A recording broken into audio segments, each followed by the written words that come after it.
नमस्कार मंडळी, आज मी घेऊन आलेली आहे कोळंबी पुलाव, जो एकदा खाल तर पुन्हा बनवाल. चला तर मग सुरू करूया. सर्वात पहिलं तो कोळंबी क्लीन करून घ्या.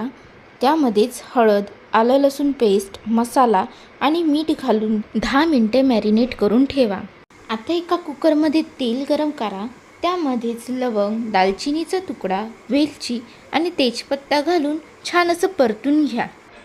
त्यात आता उभा चिरलेला कांदा ॲड करा. कांदा सॉफ्ट झाल्यावरतीच टमाटर, आलं लसूण आणि मिरचीची पेस्ट, हळद, मीठ घालून सगळं छान असं मिक्स करून घ्या. टमाटर थोडं सॉफ्ट झाल्यावरतीच त्यामध्येच कांदा लसूण मसाला, पुलाव मसाला आणि प्रॉन्स घालून छान असं मिक्स करून घ्या आणि झाकण ठेवून 5 ते 10 मिनटं छान असं तेल सुटोपर्यंत आपल्याला शिजवून घ्यायचं आहे. त्यामध्येच आता भिजवलेले तांदूळ घालून हलक्या हाताने मिक्स करा. त्यानंतर पाणी ॲडजस्ट करून चवीनुसार मीठ आणि वरून कोथिंबीर घालून सगळं मिक्स करून घ्या आणि कुकरचे झाकण लावून 1 शिट्टी होऊ द्या.